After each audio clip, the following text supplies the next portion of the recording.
Okay. Thank you so much for agreeing to talk to our students about how to get into research as a medical student with a focus on systematic review and surgical research. So we had Nesta first, speaking to us about how to perform a systematic review, and she had a lot of experience in doing systematic reviews, and she had a medal for her systematic review in HBP surgery at the Freeman. And also later on, we had Dr. Aqua, who had published several papers on systematic review in medical education as well as surgery. And yeah, the floor is yours now, Nesta. So, hi everyone. Thank you very much for joining for our talk this morning. I hope it's useful. And if you've got any questions, feel free to put them in the chat and I'll do my best to answer them at the end. So, research as a medical student with a focus on systematic reviews. So, just moving on. So, hi everyone. So, my name's Nesta. I'm a final year in Newcastle Medical School, and yeah, throughout medical school, I've really been interested in research, especially in HPB. So I've done quite a few systematic reviews, and yeah, it's been really interesting. And hopefully, I can show you why systematic reviews are so useful and really good to be involved in as a medical student. So just first of all, research is a really exciting field, and medicine allows the privilege to be involved in this as well as the clinical aspect.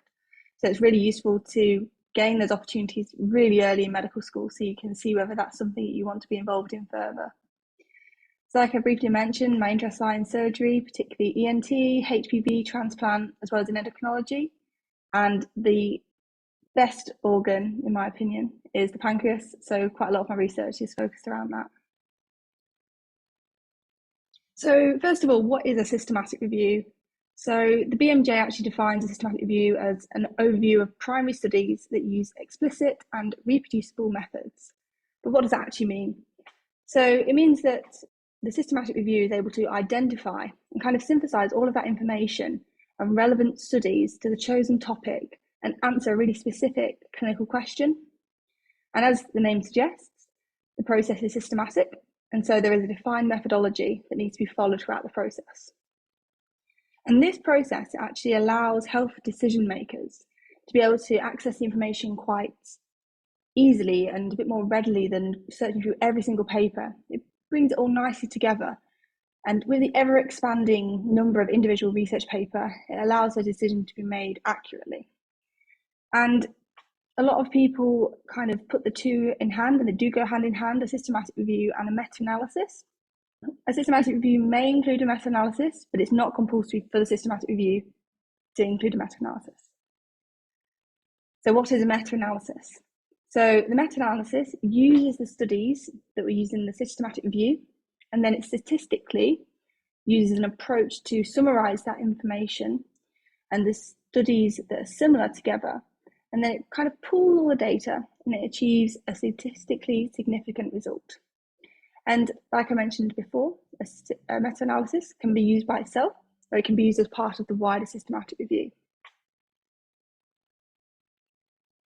So what are the benefits of a systematic review? Well, as I kind of touched on earlier, it's a synthesis and summary of multiple studies in a more accessible format. And it generates, by doing that, more reliable and accurate conclusions than just one study.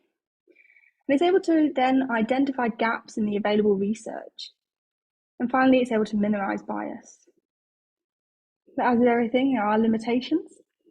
So I think one of the main limitations is the challenges that you face when the studies have varied methods, because they're obviously all different, very different studies, and they're not all following the same defined method. So that could be a challenge to pull them together. It's also important to realise that the more studies you include, the risk of bias increases and the reliability of each study needs to be looked at. And this can also depend on the design of the study. So you've got a randomised control trial versus a case study. They could all be together in a systematic review. So as a medical student, why should you complete a systematic review, and why you should continue to complete systematic reviews throughout your career in medicine and research? Well, systematic reviews are one of the most reliable sources of quality of evidence. And as a medical student, actually completing a systematic review allows you to gain such a broad range of skills and research that will be really useful to take forward in your career. And also, if you're interested in a topic, by completing a systematic review, because of the nature of it, you have to read lots, and I mean lots and lots, of current and really interesting research papers, and you have to delve really deep into them to be able to extract your data. So it can actually be really an interesting process, especially if you've chosen a topic that really interests you. So I think this is kind of a diagram that we often see in research talks. I think it's really useful to pull it together to show how reliable and useful the quality of evidence of a systematic review is. As you can see at the top of this is the meta-analyses, and just below that is the systematic review. So it's really at the top of that kind of quality of evidence, and that's really what you want to be aiming for, because you want to be giving out useful and good research that you can show and say, okay, the quality of that was actually really good, and I was able to make an impact both clinically and in the research field. So kind of how do you complete a systematic review? Well, it's really important to use a stepwise approach. What I've done here is I've kind of used recommendations based from Cochrane, which is one of the leading databases for systematic reviews. It uses this approach that is, as in the name, a systematic approach. And I personally found this to be quite useful, and it's some adaptations of what I would make. I've added onto the slides, but obviously different people may have different opinions and different approaches, but I found this could be a systematic way that is really quite useful. So step one, the planning stage. As with everything, you need to plan ahead before you go jumping on into your research. So first of all, you need to define the research question. What are you actually wanting to know? And it needs to be quite specific, because if you're doing a systematic review around it, and it needs to be answerable. There's no point in asking a question if there's no studies that you can include in your systematic review. So you need to be going around and you need to start actually searching and seeing, okay, what is the research question that is relevant and I can have data and studies that I can include, and something that hasn't been answered before. There's no point in replicating something that's already been done. You then need to establish your eligibility criteria. So you need to be defining things as what types of studies to include. Do you want to include randomized control trials? Do you want to include a range of different studies? What are you going to include? And you also need to plan the methods that you're going to use to identify the studies. And you do that before you start, so that you're actually reducing your risk of bias. And then continuing with that, consider the risk of bias. The methods and the tools that you will use for assessment need to be done before the review. And then plan the synthesis of results. You need to be able to identify the methods that you'll be using to kind of summarize everything together and pull it all together into a paper. So you need to decide early on whether you'll be doing a meta-analysis or not. And continuing on, PICO or PICO is really important to consider, especially in systematic reviews. So this stands for population, interventions, comparators, and outcomes. And it's useful to keep in mind all of these aspects when you're planning the scope of your research and your review, as well as throughout the process. So this is in terms of the question, the eligibility criteria, and all of the other aspects.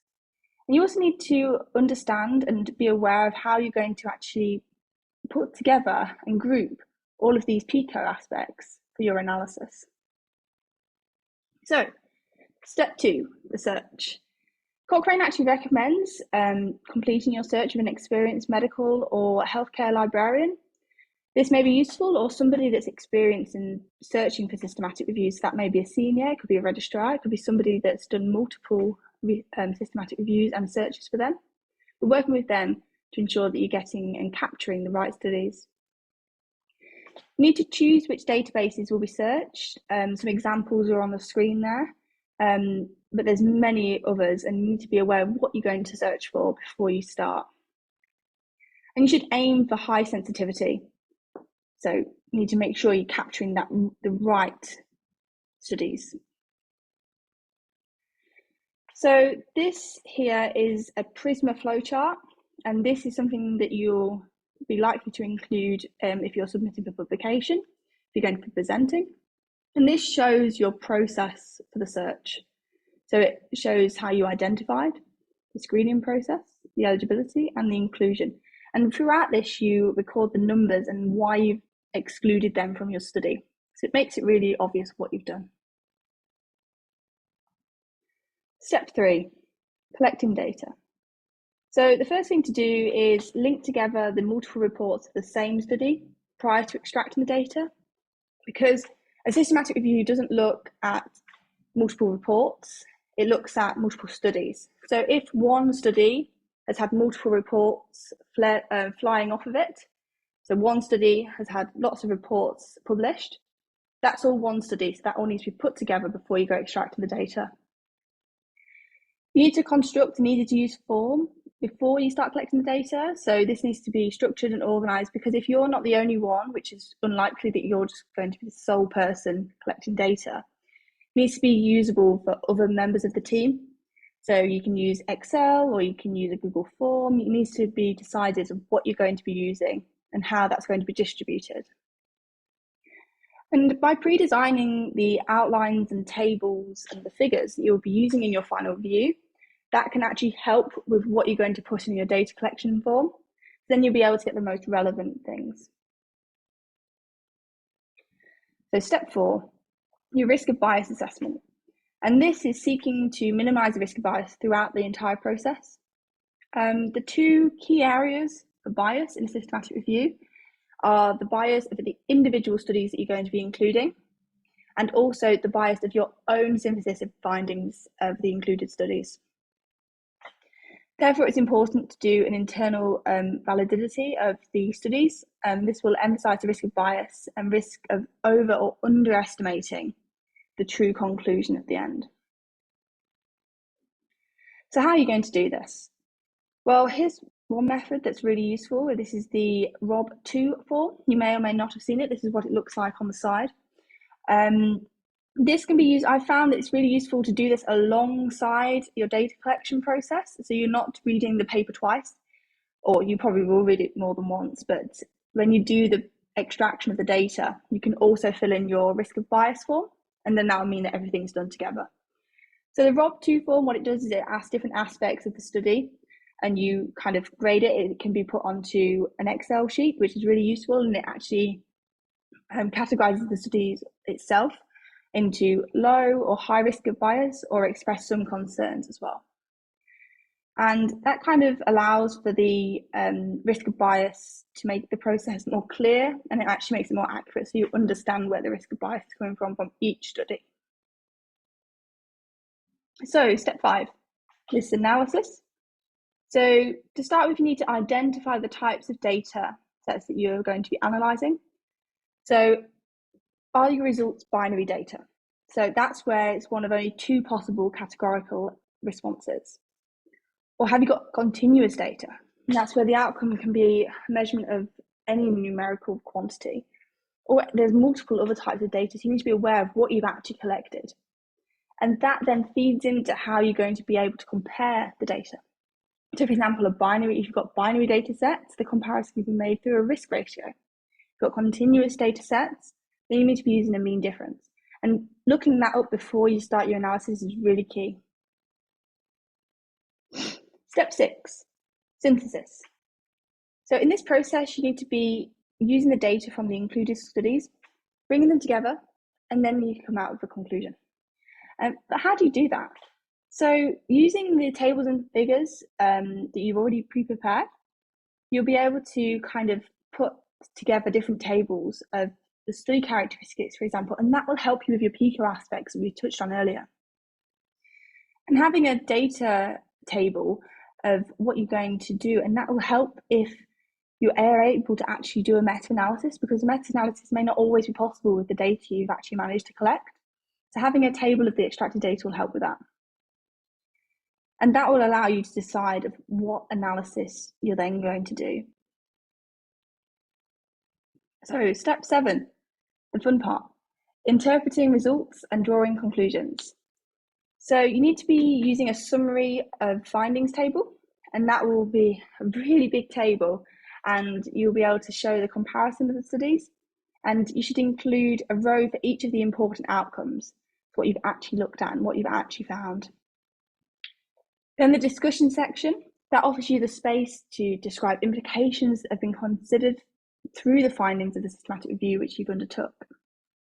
It's always important to include information on all of the important outcomes, along with the kind of how certain you are of the results of each of these.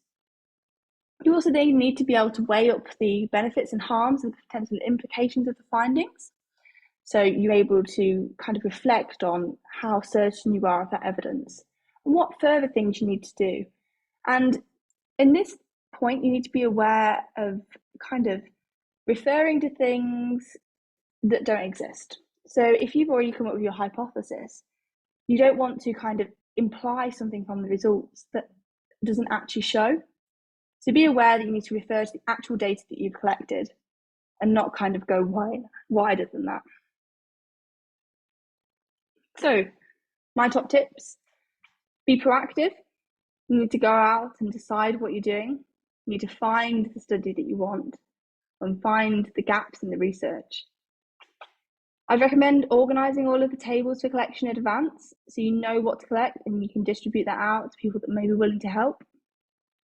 Complete the risk of bias assessment whilst you're extracting the data. Then it's not two jobs, it can all be done at once. And take on a manageable project in a subject area that interests you. There's nothing worse than having a project with thousands and thousands of things to do and you're never going to have time to complete. Or having something that's really dull to you. You need to have something that you're actually interested in, because a systematic review does take a lot of time, and it does take time to read all of those papers. And if you don't enjoy the subject area, it's going to take a long, long time for you to complete, and it's going to be really difficult. So my recommendations: find a supervisor who's willing to aid with the process of a systematic review. And by supervisor, that doesn't have to be a consultant. That can be someone a bit more junior or somebody that's had experience in systematic reviews, as long as you're able to work together and understand the process together and learn from that. And then this book here, this is the Cochrane Handbook for Systematic Reviews of Interventions. It's really, really useful, and it builds on a lot of the points that I've discussed. It's quite a chunky book, but it's very useful if you're going to be completing a systematic review to at least read a few of those chapters to understand what you're doing. So thank you very much for listening. If anybody's got any questions, please feel free to fire them away, and my email address on the screen.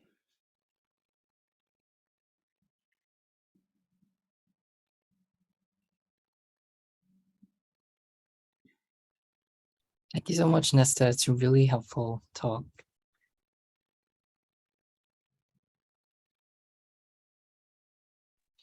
We don't have any questions at the moment, so might need Aqua to give her talk, and then we'll answer any other questions at the end, if that's okay.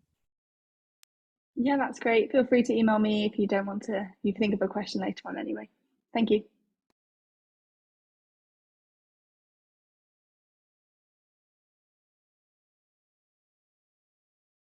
I'm just going to get my slides up now. 1 second. Yeah, hi. Can somebody tell me that they can see my slides? You can? Yes, we can see your slides, yeah. Okay, awesome. So I'm going to be talking to you guys about, I guess,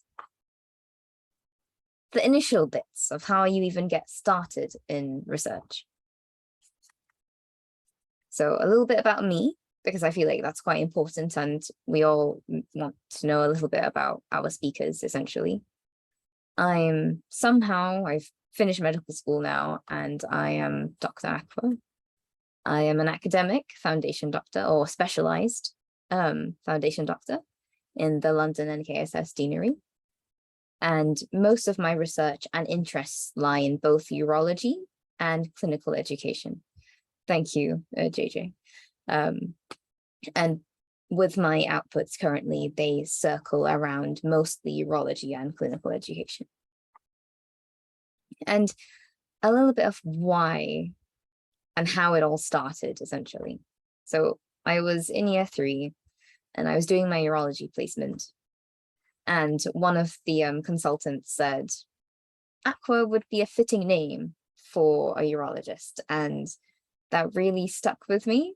It's kind of like I've been predestined to be a doctor of the waterworks because of my name. So yeah, I just found that was like life-changing, and that's when all the stars started to align for me. So a little bit about my trajectory. The reason why I want to do academic urology is because it's the best of both worlds. I get to be a clinician, so I get to see the patient populations that I want to see, but I also get to dictate and shape their care through academia or research, which is amazing because everything in urology seems to be very, very heavily evidence-based, similar to Nesta's HPV. And I would disagree that the pancreas is the best organ. I believe that the balls and the dicks and the prostates are the best organs, but that's to do with my own preference. And personally, I am drawn to men's health because I think that men in general are quite stigmatized when they have to talk about their issues, especially when it comes to intimate problems. And I would love to do something that combines urology research, but also looking into sometimes maybe their mental health. There's just not as much money in mental health as there is in prostate. And we all know that urologists have good work-life balance. There are basically no emergencies apart from torsion and maybe an obstructed kidney or urinary catheterization, when it comes to retention. So I don't mind being called in just for a catheter. I don't mind being called in for torsion when that's fine, and if anything, a lot of general surgeons are covering torsion surgeries as well, which means I'm chilling. And a lot of the senior urologists I've worked with now, when they're on call, they're just staying at home, which is, hello, that is the dream for me. And yeah, it's future-proof. So it's very, very, very industry-based and heavy because everybody wants to know how we can safely get rid of the prostate, essentially, which means I can just be safe. It's not in danger of IR taking over. Sorry, a lot of HPV stuff is now being taken over by IR. Neurosurgery is being taken over by IR. There's a lot of categories that are at risk. Though the pancreas is very, very smart, Nesta, generally. In 50 years, we need more pancreas surgeons. But yes, so essentially my passion for men's health has now defined what I do. And just as a pre-warning when it comes to research in general, I think it's been much easier to get involved in clinical years because you're surrounded by clinicians who already know the gaps. So when Nesta was talking about you need to do research on a gap, it would be quite naive for someone as junior as us to really know what the gaps are. I'm sorry, I do not have the years and years of experience that they have. So I'm sure that we both have mentors that have really shaped that for us. And yeah, as I said, in clinical years, when you're encountered by role models or supervisors or people that you aspire to be like, they can hopefully become a mentor or supervisor figure for you. And again, as preclinical students, you don't really have the best intuitive feel for the real questions or the real gaps. You may have identified or seen something wrong, but there might be some logistical or I guess political reason why that hasn't happened. And that is something that clinicians will help you navigate.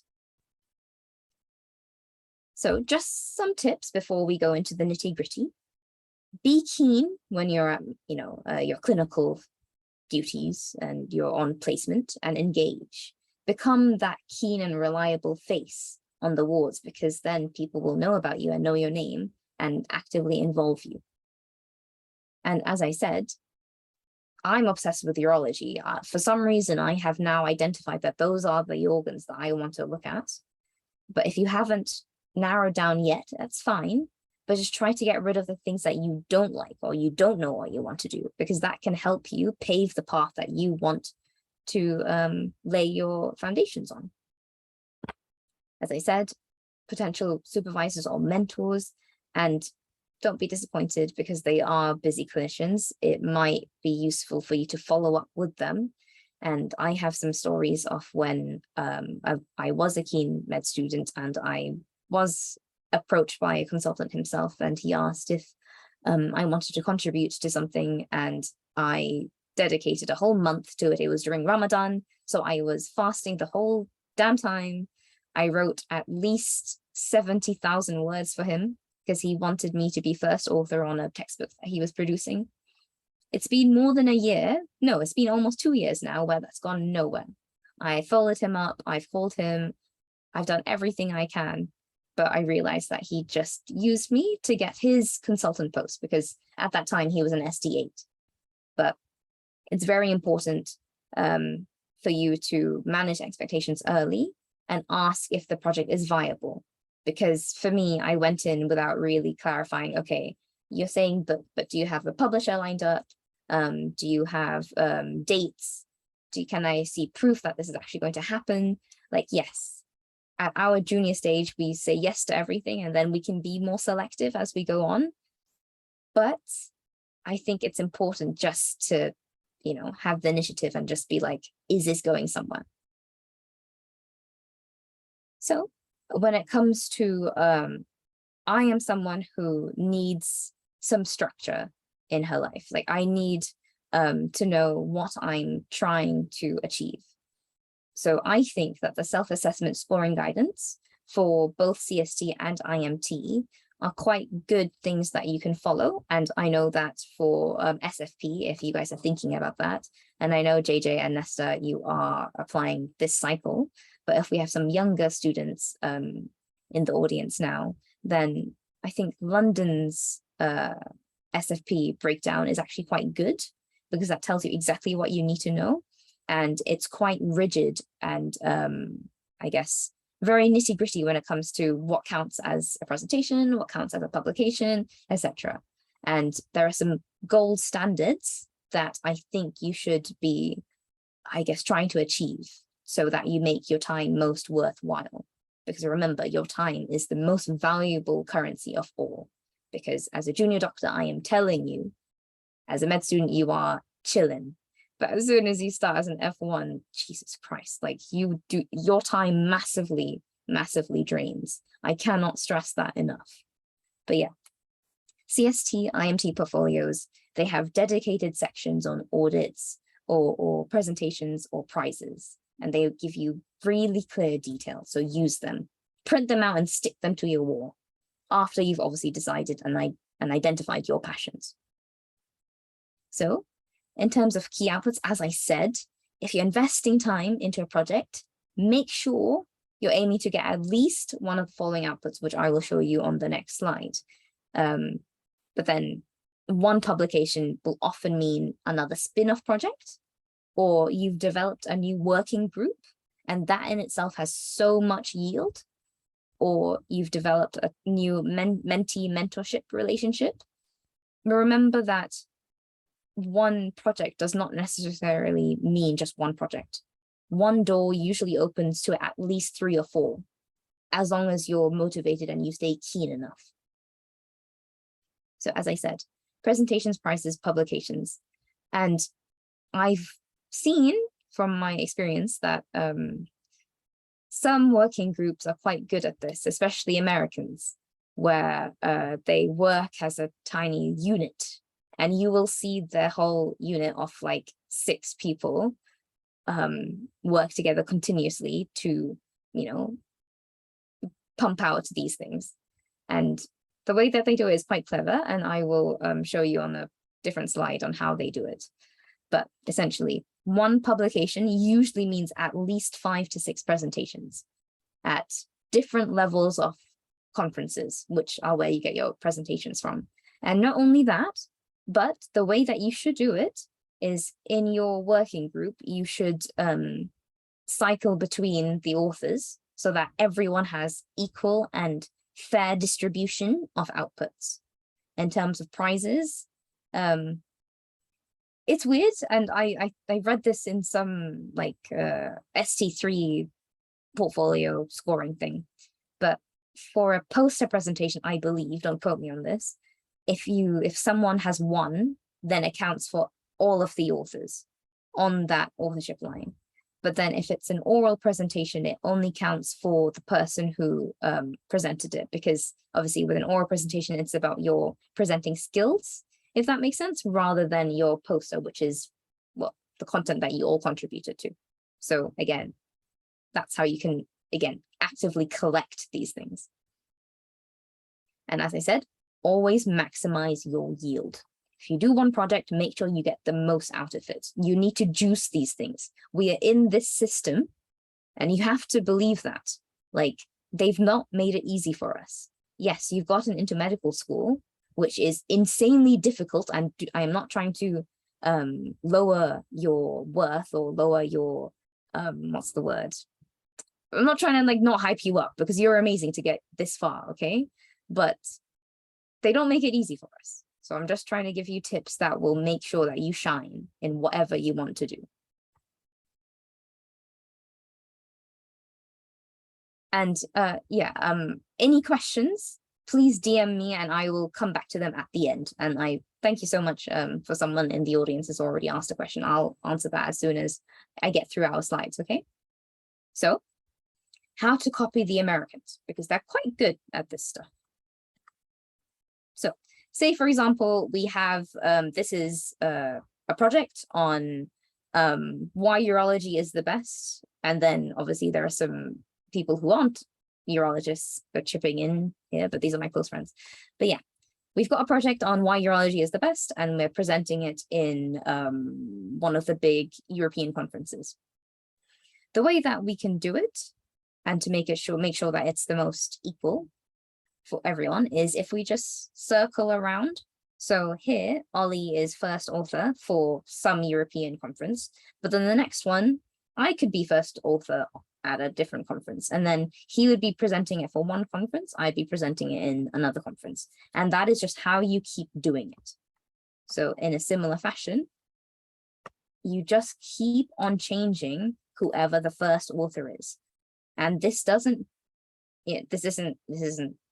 just true for presentations, it's true for publications too. If you have a good working group and you have worked out that you work well as a machine, you're all cogs working together in a perfect in perfect harmony, then why ruin a good thing? Just keep on working together, and then just so that you're all on the same page, because looking at this authorship line, we're all pretty much equal.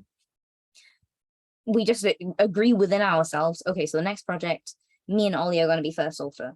Oh, okay, next project, Bran and Stars are going to be first author. Next project, Vincent and Alex are going to be first author. That's how you do it. Just so we all get maximum points. So when it comes to mentors and role models, I cannot stress that this has probably been the most beneficial for me. And there is no chance in hell I would be able to tell you that I know I want to do prostate research. I know I want to do something into men's health if it wasn't for a mentor or a role model. So I was very fortunate to join a research collaborative. And I think that is probably, it's not really fair, I guess, because I feel like when it comes to these research groups, once you're in, but then on the outside, it may suck.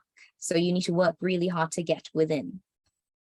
But I was very fortunate enough to, in I think year 3, it was actually an author pod that I got really close to, and we did some small scale like case reports, and that built up my portfolio enough for the next stage, which was then applying for the research collaborative, because I knew I wanted to do something to do with men's health. And I knew in years 1, 2, it was something to do with that. It was either ortho, like military medicine, because that's where you can see like, these poor men coming in with like chopped up like fingers or something. I really wanted to do that and restore the their functionality of like their fingers or like the upper limb essentially. But then joining that collaborative and joining that research group helped me shape what I wanted to do, and it helped me frame everything including my research, including my life choices as we go forwards. But not only that, when it comes to my clinical education role models, it was just me on Twitter. Genuinely, I slid into some DMs. I was reading some awesome paper on social media, and then I just slid into one of the author's DMs. He was very receptive and was like, "Hey, Aqua, don't worry, just get involved in the next project." That was it. I was very, like, I guess, defined. It wasn't more like a, "Hi, can you give me a project?" It was more, I did some background reading, and then I asked him if he could help shape it or help give my project idea more substance, and he was very keen, and then we took it forward. So essentially, how can you get exposure to role models? In your hospital? 100%. Find the middle grades, not the consultants necessarily all the time, because they're busy, and they've already got their number, so they're not necessarily as fussed as the mid grades who are looking for the next stage as you are, right? Joining a research group, and then generally, as creepy as this sounds, slide into DMs. Oh, and find like-minded people, because with the mugshots that you saw of my friends, we're all like-minded, and we all either are interested in clinical education or urology research or some sort of oncology picture, which that's what we predominantly focus on. Oh yeah. So this is basically my powerhouses. Like, this is my think tank. We have Viru, who is probably my biggest supervisor. He is the director of BURST, which is the urology collaborative, and is pretty much the reason why I am as confident as I am when it comes to my passions lie in urology. Vincent, Alex, Pramit, Arjun, Marimo, we all are working together on a big prostate trial. And then we have Ollie, who is my partner, but it started off as us just wanting to do some clinical education research. And now, funnily enough, we are dating. So that's kind of biased. And then these two are Bran and Staza, who are very close friends to Ollie, and we all are, I guess, working together on some oncology stuff. And then we have some other amazing people, and I don't want to dwell on them, but I can, basically the point of this slide was, it started off with 3, and then expanded to 5, expanded to 7, then 10, then 20, and then the whole slide, as I said, one door doesn't often just mean another door. It means so much more. So yes, I kind of alluded to this, that there is a hidden curriculum. And essentially things are going to get more and more competitive. And unfortunately, it's relentless, and there are no signs of it getting better anytime soon. So to ensure that you stand out, you ought to develop new skills. And these could include starter stats on R, or starter or Python, or learning something that will help you stand out, because then you can be a real asset to whoever you want to contribute to. And one of my friends who literally just now, 5 minutes ago, got a huge £10,000 grant because they are doing some machine learning or AI, because that's where all the money is pretty much right now. And as I said, always have the self-assessment or scoring sheets to help guide you and shape you. So first and foremost, identify your passions, and I will not be sad if it's not the testicles. That's fine. It happens. We're not all interested in the same thing. That's okay. Try to form think tanks, and then try to seek mentors and role models. And they can be anywhere and everywhere. They can be on Twitter. They can be at your workplace. You actively just need to try and get into the in crowd. As I said, seek any opportunities. Be on the lookout for any time big research collaboratives or research groups, or even non-research groups, specialty groups, when they are actively recruiting. because everybody pretty much wants the same thing. Everybody wants their number, their training number. And when it comes to like learning new skills, with Nesta's amazing presentation, use that. But on YouTube, you can also type in like systematic review, who will basically go through the same, and you'll find some channels that will go through similar things just to help you really navigate and help you fine tune your research methodologies, because you can't approach a supervisor or mentor and just be like, feed me, give me stuff. You can't be like that. You need to have some sort of, you can't be spoon-fed essentially. You need some sort of backing and some sort of trajectory that you have in mind for yourself before you approach these people, you know? And as Nesta already showed, when it comes to the pyramid of evidence, try to read high impact factor journals, which basically means that the higher impact it is, the more likely it is for the papers to get citations, essentially. And that's how you practice and really drive clinical practice, including BMJ, New England, Lancet, big journals, Nature, for example, because then when it comes to you seeking out mentors or supervisors, once you've read like 5 or 4 gold standard case reports, which you can find in New England, for example, then you will have a good idea of what you need to emulate or what you need to basically copy the style of. And it's much better, I think, to set your standards high. If you read BMJ and New England or Lancet or Nature or something, then you know exactly what you should be striving for, even though in reality, it may not always be like that. Yeah, so as Nesta already showed you guys, case reports are at the bottom, yes, but then you can climb all the way up once you're familiar with everything. And genuinely, I would take some time and read papers of each and every category so that you're familiar with pretty much and like everything and you're well versed. So as I said, know the hierarchy. I would spend most of your time seeking out good core trainees and good registrars, because core trainees are seeking their ST3 numbers and regs are seeking obviously their consultant post, you know, and they need to like tick their boxes as well. Foundation doctors are way too busy being the mules of the ward. So I would avoid, personally, consultants. It's if they're doing it, if they're helping you, then it's out of the goodness of their own heart. I would fully focus on these 2 groups.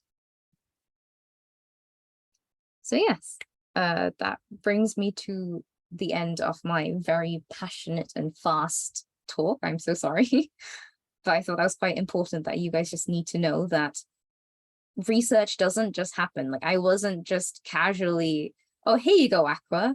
Here are 20 papers. It didn't happen like that, you know? So yes, I'm open to questions, please, if you have any. Yeah, it's really passionate and really amazing and inspiring talk. Thank you so much, Aqua. I don't have any questions on my end, but if you have any, please feel free to answer them. Yeah, so Tim has asked, how did I go about approaching and finding a mentor? Sure. And as I said, in I think in year 2, that's when I met the orthopod, and I told him that I did some background reading on the scaphoid. I don't know why the scaphoid specifically. I was just really interested because I think I saw it in my textbook. And then he was like, oh, we're actually doing a case report right now, if you want to help us. And I was like, yes, sure. I didn't even know what a case report was. Okay. And then lo and behold, our senior author is Mr. Scaphoid, like JJ Dias. He is the person who has basically shaped all of our scaphoid management, and he was our senior author. And I was like, wait, what? Huh? Okay. So that already I had like a big boost just because I said that I was very keen on, you know, scaphoid and hands especially. So then that mentor led me to knowing that, okay, there are other opportunities out there. And then that's when I joined the research group. And that's where I saw Viru, who is basically like my second dad. So yes, and I think those two are my biggest mentors. And then Yasmin has asked, this is the most useful research talk I've seen. Oh, thank you so much. But they happen to start at the end. It's true. Like, it sucks. Like, people just like talk and it's as if you know the stuff. Like, no. As like, I didn't just magically just wake up and be like, haha, I know everything about research. Like, that did not happen. Do you suggest taking part in any research opportunities or just ones in our desired specialty? Okay, so as I said, like, I started off with some ortho ones, and I was 90% sure I wanted to be an orthopods. But obviously now that has changed to 100% being a urologist. And I don't think so. I don't think it's ever wasted, because as long as you're ticking a box somehow, and as long as you're using your time wisely, like, it would be upsetting, Yasmin, if, for example, you did something and you didn't get any output, right? That sucks. Then that's a huge waste of your time. But as long as you got something out of it, there is no waste, in my opinion. Though I would caveat that and say, unfortunately, with audits, the CST last year, it showed that it would only get you max points if you took part in a surgical audit rather than, a normal clinical audit, right? Which sucks. So I would keep it not hyper specialized. I wouldn't make all of your papers on one specific tiny little glandular structure that happens to be on the left side, the left upper quadrant of the left testicle. Like, don't be like that hyper specialized, But if you're interested in surgery, anything surgical. If you're interested in medical, keep it medical. If that makes sense. Yasmin? Not sure. But you lose nothing, especially at our stage. If you were a professor, maybe I would, say something different. But yep, I hope maybe you are. I'm not. Maybe you are. I don't know. Oh, hi, Yusa. You're interested in urology too? Thank you. There are good people interested in my specialty. Sorry, there are more questions coming in. Since year one, wow, that's amazing. Okay, so for everyone in the chat, that's my Instagram. This is my Twitter. And this is my email. When it comes to urology stuff, I think it's better if you DM me on Instagram. And then any other questions and you want to keep in touch with me, I would stick with Twitter or email.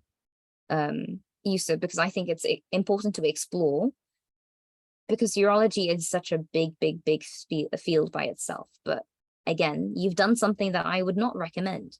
You've approached someone and you've just said, feed me. That's not good. You need to be specified, right?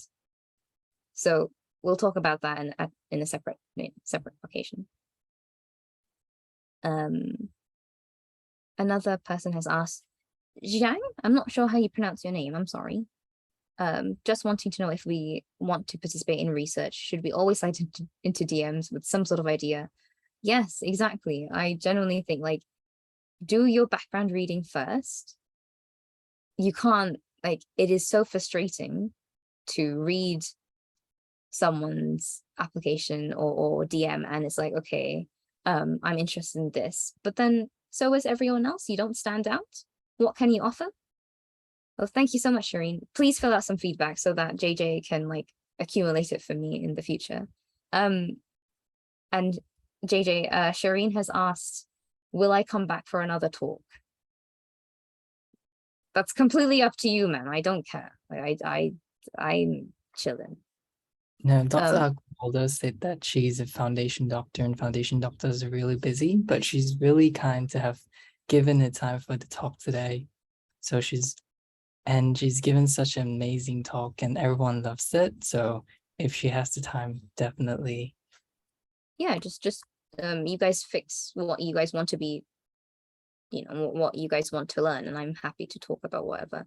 Let me show you guys another thing, because my boyfriend and I, we gave a similar talk a couple of weeks ago, which just has an example of what to do and what not to do, because it seems like this is quite important. Hold on. Okay, so this is what you shouldn't do, which some of you have done. Hi, Prof. Asif. I'm a second-year med student interested in becoming a neurosurgeon. Please give me a project so I can get a publication and act as my supervisor. Thanks. Don't do that. Don't do that. Please don't. Okay? What you should do is this. Hi, Prof. Asif. I'm interested in sustainability in surgery. I've looked at simple surgery, for example, an appendectomy, and wonder how much waste the procedure generates. Blah, blah, blah, blah, blah. I want to take a sample of 50 cases and work out how much waste is made, blah, blah, blah, blah. Would you please be able to advise if you can help supervise me with this project, or know anyone who may be able to help me? Do you see the difference between the two though, guys? Yeah? That's key. And genuinely, I think it is very, very, very naive for any of us to talk as if we are on a pedestal, and just assume that it's easy, because I understand that it is very, very difficult to even get to this stage of where I am.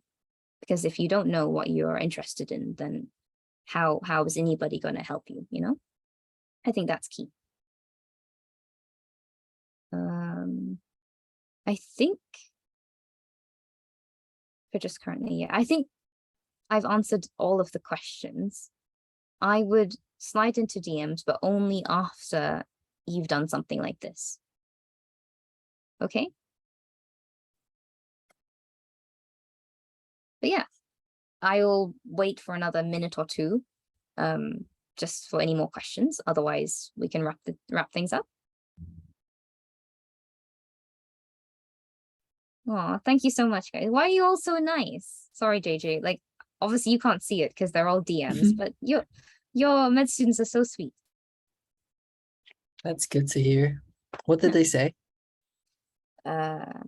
This was amazing. It was a really good talk. Thank you so much. Thank you. You're already my role model. Thank you so much for the informative talk. We really appreciate you taking the time to do this, Dr. Aqua. I truly wish you the best in your journey. Please come back for another session. That's you guys exactly are too what I sweet. think.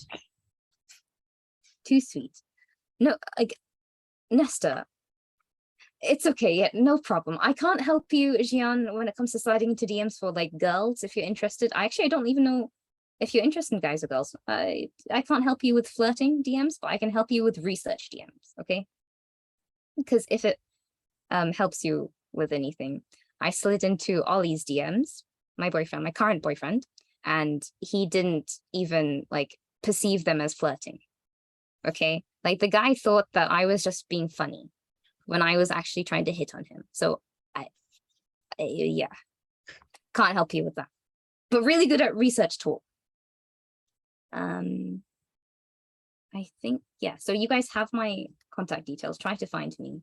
So just gonna give it again on Twitter, and then Oishi on Instagram, and then I have the coolest doctor's email ever because I'm the only Aqua.